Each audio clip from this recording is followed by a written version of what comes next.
No vídeo anterior, revelamos verdades ocultas sobre os anjos caídos, seres que um dia brilharam na presença de Deus, mas que escolheram a rebelião. Agora, vamos mais fundo. Se lá você descobriu o que eles são, aqui você vai entender quem são os mais devastadores entre eles, os mais influentes na queda da humanidade. Seres cujo impacto ecoa até hoje, não só no plano espiritual, mas nas decisões humanas, nas estruturas de poder e nos desvios sutis que muitos nem percebem. Você sabia que, além dos anjos que servem fielmente a Deus, existem outros, que escolheram o caminho da rebelião? Eles não foram expulsos apenas por erro. Eles caíram por escolha. Escolheram a vaidade, o orgulho, a tentação do poder. E sua queda ecoa até hoje, moldando o mundo espiritual e afetando diretamente o destino da humanidade. No vídeo de hoje, vamos explorar as origens e os mistérios de 4 dos mais poderosos e temidos anjos caídos. Antes de começarmos, deixe o seu like e inscreva-se no canal. Isso ajuda a entregar esta mensagem para mais irmãos. Lúcifer, o portador da luz que se tornou o príncipe das trevas. Azazel, o mentor sombrio que ensinou aos homens segredos proibidos. Samael, o anjo da morte e da tentação. E Belial, o mestre da mentira, da hipocrisia e da corrupção sutil. Cada um deles representa uma forma de queda, e juntos, eles personificam a essência do mal que desafia constantemente o plano divino. Se você é curioso sobre essas figuras misteriosas e os efeitos que suas quedas tiveram no mundo espiritual e na história da humanidade, fique com a gente até o fim. Essa jornada vai te levar a territórios pouco explorados, onde a luz e as trevas se confundem. Estrela cadente Lúcifer, o orgulho que derrubou o mais belo. Desde os primórdios das tradições religiosas, poucos nomes carregam tanto peso, tanto mistério e tanto fascínio quanto de Lúcifer. O seu nome vem do latim, lucem ferri, que significa aquele que traz a luz, ou ainda, estrela da manhã. Essa expressão era usada na antiguidade para descrever o planeta Vênus, que brilhava intensamente antes do nascer do Sol. Mas nas Escrituras, essa luz perdeu o brilho. Lúcifer, segundo interpretações da tradição cristã, era o anjo mais belo, mais glorioso, mais elevado entre todos. Ele não apenas refletia a luz divina, ele era uma manifestação da própria ordem e harmonia celestial. Um ser adornado com pedras preciosas, cheio de sabedoria e glória, como é descrito em Ezequiel 28:13-15. Mas nada disso foi suficiente. O orgulho entrou em seu coração. Ele desejava algo maior. Não bastava servir, ele queria reinar. Queria o trono do próprio Deus. O texto de Isaías 14, versículo 12 e 14 traz a queda simbólica desse ser que dizia em seu coração: subirei ao céu, exaltarei meu trono acima das estrelas de Deus, serei semelhante ao Altíssimo. Essa ambição se tornou seu veneno. E foi esse desejo de exaltação que o levou a liderar uma rebelião celestial, arrastando consigo 1/3 dos anjos. Essa batalha espiritual, embora não descrita diretamente nas escrituras canônicas, é amplamente mencionada na tradição cristã e reforçada no livro do Apocalipse 12, versículos 7 e 9, onde Miguel e seus anjos lutam contra o dragão, um símbolo direto da queda de Lúcifer. Mas Lúcifer não caiu apenas no céu. Ele caiu dentro de si. Sua glória tornou-se escuridão. Sua luz se corrompeu. E ele passou a ser conhecido como Satanás, o adversário, não apenas de Deus, mas de toda a criação. Contudo, Lúcifer é mais do que um símbolo do mal. Ele é a personificação da ambição desmedida, do desejo de autonomia absoluta, da busca por liberdade, mesmo que isso signifique romper com o Criador. E é por isso que ele continua sendo uma figura tão presente na cultura. Na literatura clássica, especialmente em Paraíso Perdido de John Milton, Lúcifer é retratado como um anti-herói, alguém que acredita ser injustiçado, que se rebela contra um sistema que considera opressor. Sua famosa frase ecoa: é melhor reinar no inferno do que servir no céu. Essa visão torna sua figura ambígua, desafiando a ideia tradicional de bem absoluto versus mal absoluto. Lúcifer também é associado ao conhecimento proibido, ecoando a tentação no Éden. Assim como Adão e Eva quiseram ser como Deus, Lúcifer também buscou transcender seus próprios limites. E por isso, Muitos enxergam nele o arquétipo do rebelde, do portador da luz que ilumina, mesmo que queime. A sua história levanta perguntas profundas. Até onde vai o livre-arbítrio? O que nos torna obedientes? A fé ou o medo? E será que o mal pode, às vezes, nascer de uma intenção distorcida de fazer o bem? Lúcifer não é apenas o início da queda. Ele é o primeiro grito de independência no universo. E por isso, até hoje, sua presença provoca, desafia e intriga. Mas ele não foi o único. Azazel, o corruptor que trouxe a queda à humanidade. Enquanto Lúcifer representa o orgulho celestial, Azazel encarna algo mais terreno. Ele não tentou ser Deus. Ele trouxe a corrupção dos céus direto para a terra. Sua história aparece principalmente no livro de Enoque, um texto apócrifo, mas riquíssimo em simbolismo. Azazel fazia parte de um grupo de anjos chamados de vigilantes, enviados à terra para observar os humanos. Mas eles não resistiram à beleza das mulheres humanas.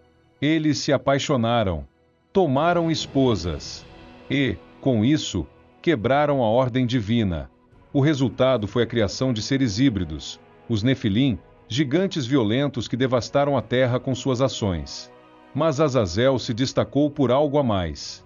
Ele ensinou aos homens segredos proibidos: como moldar metais e forjar armas, como construir armaduras e preparar escudos.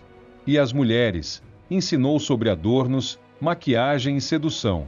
O que parecia conhecimento útil, logo se revelou como a semente da guerra, da vaidade e da destruição moral.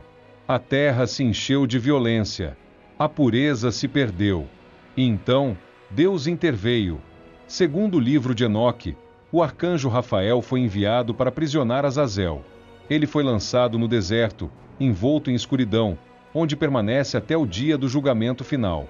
Essa prisão simboliza a contenção do caos, o controle do conhecimento que ultrapassa os limites do bem. Mas mesmo aprisionado, a influência de Azazel permanece viva, tanto que seu nome aparece ligado ao ritual de Yom Kippur, o dia da expiação. Nesse rito judaico, 2 bodes eram escolhidos. Um seria sacrificado a Deus. O outro era enviado ao deserto, carregando simbolicamente os pecados do povo. Esse bode ficou conhecido como bode expiatório, e sua associação com Azazel é clara. Ele representa a transferência da culpa, a consequência da transgressão. Hoje, Azazel é um símbolo do que acontece quando o conhecimento é entregue sem sabedoria, quando a ambição supera o respeito, quando o que era para ser luz vira destruição. Na cultura pop, ele é retratado como manipulador, o mentor sombrio, o tentador com aparência de aliado. E sua história serve como aviso: nem todo ensinamento é libertador. Alguns apenas disfarçam a prisão. A história de Azazel nos mostrou como o conhecimento pode ser uma arma. Mas agora, entramos num terreno ainda mais sombrio, onde a morte e a tentação se entrelaçam. Prepare-se para conhecer Samael, o anjo da destruição, e logo depois, Belial, o pai das mentiras e da corrupção sorrateira. Samael, a dualidade entre a justiça e a tentação. Enquanto Lúcifer caiu por orgulho, e Azazel por transmitir o proibido, Samael representa algo mais complexo: a interseção entre o bem e o mal, a ponte entre o julgamento e o pecado. Samael é, ao mesmo tempo, executor da justiça divina e tentador da humanidade. Uma entidade que caminha entre os extremos, confundindo o que é punição e o que é sedução. Seu nome, em hebraico, pode ser traduzido como o veneno de Deus ou a severidade divina. E isso já diz muito sobre sua essência. Em várias tradições místicas, principalmente no judaísmo e na Cabala, Samael é descrito como um anjo de severidade, associado a Sefirá Gevurá, que representa o julgamento. Enquanto outras entidades celestiais simbolizam misericórdia ou equilíbrio, Samael é o açoite, o braço forte da lei divina. Ele é aquele que executa os decretos mais duros de Deus, mesmo que isso signifique destruir. Mas aqui começa a ambiguidade. Samael não é apenas um executor. Em muitos relatos, ele aparece como o tentador do Éden, aquele que, disfarçado de serpente, seduz Eva a comer o fruto proibido. Nesse contexto, Ele não é apenas um anjo que cumpre ordens, ele é a própria causa da queda do homem. E o mais intrigante, ao provocar essa queda, ele também ativa o plano divino de redenção, abrindo caminho para o sacrifício e a salvação futura. Ou seja, mesmo quando causa destruição, Samael age dentro do propósito maior de Deus. Isso faz dele uma figura que desafia completamente o nosso conceito binário de bem e mal. No Talmud, ele é visto como o acusador celeste, uma espécie de promotor espiritual, que expõe os pecados dos homens diante de Deus. E em outras fontes, é apontado como líder do Shedim, espíritos impuros que testam os justos. Samael também carrega uma espada envenenada, com a qual separa a alma do corpo, assumindo assim o título de anjo da morte. Ele não apenas mata, ele julga. Sua figura está presente na transição entre a vida e a eternidade. É ele quem decide, ou melhor, executa a decisão de Deus, levando a alma ao seu destino final, seja para castigo ou recompensa. Mas nem tudo em Samael é destruição. Em algumas vertentes da Cabala, ele é descrito como parceiro de Lilith, a mulher rebelde do Gênesis, associada à luxúria, à liberdade e à desobediência. Essa união simboliza a convergência da tentação com a punição, o desejo que leva à transgressão, e a espada que pune por ela. Samael é o paradoxo. É necessário para o equilíbrio do universo, mas temido por todos que o conhecem. É o juiz silencioso que observa nossas ações e testa nossa moral. Ele não sorri, não seduz com palavras doces, mas está sempre presente onde há escolhas difíceis e consequências inevitáveis. Na cultura moderna, Samael inspirou inúmeras representações em filmes, jogos e literatura, quase sempre como a figura sombria que manipula o destino, mas nunca sem propósito. Ele representa a verdade dura que ninguém quer encarar. A morte é inevitável. E a justiça também. Enquanto Lúcifer nos ensina sobre orgulho, e Azazel sobre o poder do conhecimento, Samael nos obriga a olhar para nossa mortalidade, nossa justiça interior e nossas tentações mais profundas. Belial, o pai das mentiras e a corrupção invisível. Se Lúcifer se revelou em rebeldia, e Azazel em ensinamentos proibidos, Belial se esconde nas sombras. Sua arma não é a espada, nem a sedução. É a mentira sussurrada, a distorção da verdade, o veneno suave que corrompe aos poucos. Seu nome vem do hebraico Blial, que significa sem valor ou inútil.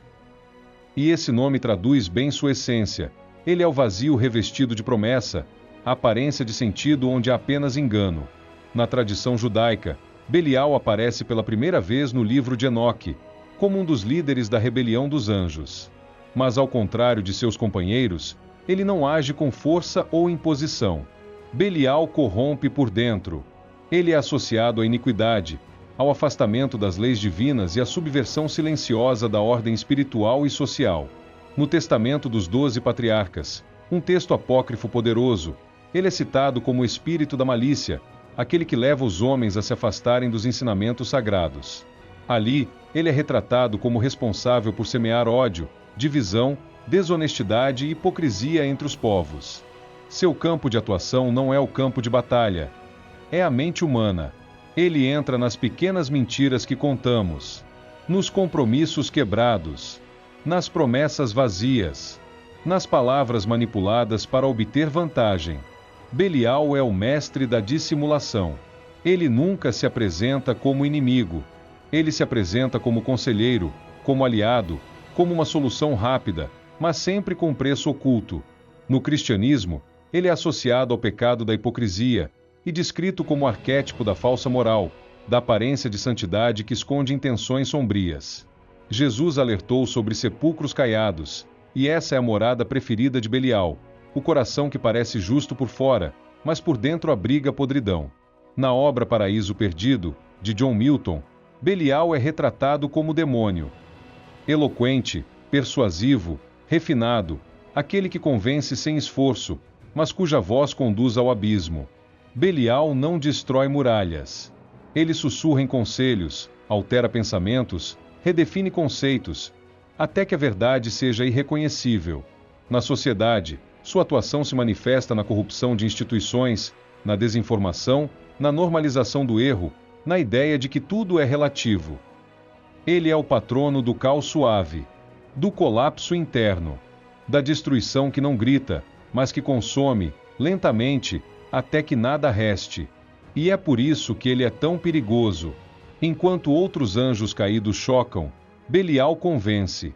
Enquanto outros despertam medo, ele provoca conforto falso. Enquanto outros atacam, ele apenas fala.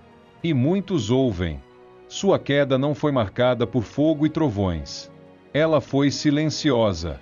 E é assim que ele continua agindo, nas sombras da consciência. Se Belial reina nas mentiras e na dissimulação, o próximo anjo caído não se esconde. Ele devora. Ele ruge. Ele é o caos primordial em forma de besta. Falamos agora de Leviatã, uma das figuras mais aterradoras e enigmáticas das Escrituras. Leviatã, o monstro do caos antes da criação. Na Bíblia, Leviatã aparece de forma poderosa no livro de Jó, capítulo 41, onde é descrito como uma criatura marítima colossal, indomável, com escamas impenetráveis, olhos flamejantes e dentes como espadas. Seu corpo é tão gigantesco que faz o mar tremer ao se mover. Suas narinas soltam fumaça. Seu hálito, fogo. É praticamente um dragão bíblico, mas muito mais que isso. Ele é a encarnação do caos que existia antes da ordem divina ser estabelecida. Na tradição judaica, Leviatã é mais do que um monstro literal. Ele é o símbolo do caos primordial que Deus precisou conter para criar o mundo. E esse é o ponto-chave. Leviatã não é o mal em si, mas a ameaça constante de que o mal volte a dominar. Ele representa o que acontece quando a ordem se desfaz, o retorno ao estado bruto, ao descontrole total, ao colapso da harmonia. Em algumas versões do Apocalipse judaico, como no livro de Enoque e nos Midrashim, Leviatã é um dos grandes inimigos de Deus no fim dos tempos. E será abatido como símbolo da vitória final da luz sobre as trevas descontroladas. Mas o mito vai além. Outras culturas também têm seus Leviatãs. Tiamat, a deusa dragão da Mesopotâmia, também representa o caos das águas antes da criação. Raab, outro monstro bíblico citado em Isaías, aparece como uma força marinha rebelde destruída por Deus. Na mitologia nórdica, temos Jurmungandr, a serpente que envolve o mundo e cujo despertar trará o Ragnaro. Todas essas figuras, assim como Leviatã, representam a ideia de que o caos é anterior à ordem, e que nunca desaparece totalmente. Mesmo contido, ele sempre espreita. Livros Leviatã na filosofia e na cultura moderna. O filósofo Thomas Hobbes imortalizou o nome Leviatã em sua obra de 1651. Para ele, o Leviatã era o símbolo do estado absoluto, o único capaz de conter os impulsos destrutivos do homem. Mas a ironia está aí. O monstro foi transformado em defensor da ordem. O caos virou muralha contra o próprio caos. E isso mostra o quanto o Leviatã transcende sua natureza bíblica. Hoje ele está presente em livros, filmes, jogos, HQs, sempre como aquela força que não pode ser controlada, só enfrentada. Dark Souls, Supernatural, Hellboy, Lovecraft, Evangelion, todos beberam desse símbolo ancestral. Mas o mais assustador sobre o Leviatã é isso. Ele não tem planos, não tem ideologias. Ele não pensa como um vilão clássico. Ele apenas existe para devorar, consumir, destruir. Ele é o caos sem rosto, sem piedade, sem lógica. E, por isso, ele é inevitável. Saco de dinheiro Mammon, o Deus invisível que todos conhecem. Depois de Lúcifer, Azazel, Samael, Belial e Leviatã, resta um. O mais sorrateiro, o mais perigoso, porque ele não se parece com o inimigo. Ele se parece com sucesso, com estabilidade, com poder. Estamos falando de Mammon. Mammon é o anjo da cobiça, da riqueza idolatrada, do materialismo que corrompe o espírito. Ele não grita. Ele sussurra promessas. Com dinheiro, você terá paz. Com status, você será respeitado. Com mais, você será feliz. Mas Mammon nunca entrega o que promete. No Evangelho de Mateus 6, versículo 24, Jesus foi direto. Ninguém pode servir a dois senhores, Porque ou há de odiar um e amar o outro? Não podeis servir a Deus e a Mámon. Repare, Mámon é citado como uma entidade concorrente a Deus. Não é apenas sobre dinheiro, é sobre adoração. É sobre quem controla o seu coração. Na tradição cristã primitiva, Mámon foi rapidamente identificado como uma entidade espiritual que atua nos bastidores da ambição humana. Ele não quer seu corpo, quer sua alma. E ao contrário dos outros anjos caídos, ele não assusta, ele agrada. Você o encontra no trabalho que esgota, mas você continua porque é necessário. Na comparação constante com quem tem mais, no medo de doar, na vergonha de ter pouco, na falsa promessa de que depois que eu tiver tudo, eu me volto para Deus. Mámon não destrói de uma vez. Ele esvazia aos poucos. Sua influência é visível nos templos luxuosos, nas religiões que pregam prosperidade como sinônimo de santidade, e até mesmo nas vidas comuns, onde o medo de perder o conforto é maior que o medo de perder a salvação. Ele é o anjo do excesso, do acúmulo, da insatisfação constante, do desejo sem fim. Mámon está nas redes sociais, nos feeds perfeitos, nas metas inalcançáveis, nas comparações que esmagam. E o pior, ele te convence de que está te ajudando. Enquanto os outros anjos caídos desafiam abertamente a autoridade divina, Mámon trabalha em silêncio, minando a espiritualidade aos poucos. Sua maior vitória é fazer o homem esquecer do eterno, seduzido pelo momentâneo. E por isso, talvez ele seja o mais presente entre todos os anjos. Se você chegou até aqui, é porque sentiu o peso dessas histórias. E mais do que isso, percebeu que elas não são apenas relatos antigos ou lendas esquecidas. Elas são espelhos da nossa realidade. Cada um desses anjos caídos representa uma escolha que a humanidade ainda faz todos os dias. E o mais assustador, essas escolhas muitas vezes são feitas sem perceber. Lúcifer representa o ego disfarçado de propósito. Quantas vezes buscamos destaque, aplauso e vaidade, até dentro da fé? Azazel é o desejo de poder sem sabedoria, a pressa por dominar, conquistar, controlar, mesmo que isso custe nossa humanidade. Samael nos lembra que podemos usar a verdade como arma. Já viu quem julga os outros como se estivesse acima da dor e do pecado? Belial mostra que a mentira mais perigosa é aquela que parece verdade. Quantas boas intenções são máscaras para interesses egoístas? Leviatã é o caos que criamos quando deixamos de lado os princípios, a disciplina e o equilíbrio. Um mundo onde tudo pode e nada tem raiz. Mámon é o conforto que aprisiona, a fé que vira moeda, a vida espiritual trocada por cliques, cifras e prestígio. E agora, depois de tudo isso, a pergunta que fica não é em que você acredita, mas sim, o que você está servindo sem perceber? Porque muitos desses anjos não se apresentam como inimigos. Eles vestem nossas ambições, nossos medos, nossos desejos mais profundos. Estão presentes nas decisões diárias, nas distrações, nos hábitos que vão moldando nossa alma, pouco a pouco. Essa não é só uma jornada sobre anjos caídos. É sobre o perigo de sermos seduzidos por forças que parecem inofensivas, até ser tarde demais. Se esse vídeo te impactou, se em algum momento você parou para refletir e pensou: será que isso está acontecendo comigo? Então você faz parte de algo maior. Deixe o seu like, não por algoritmo, mas como ato de resistência espiritual. Se inscreva no canal, porque aqui a gente expõe o que muitos preferem esconder. E ativa o sininho, para você não perder nenhum mergulho profundo como esse. E comenta aqui embaixo: qual desses anjos caídos você acredita que está mais presente no mundo de hoje? Qual deles já tentou tocar sua vida, seja nos seus pensamentos, decisões ou sentimentos? E existe algum outro ser ou história que você gostaria de ver sendo revelado aqui no canal? Esse é o espaço para trocarmos vivências, para expor a escuridão e reacender a luz. Esse canal é mais do que conteúdo, é um chamado, uma investigação espiritual.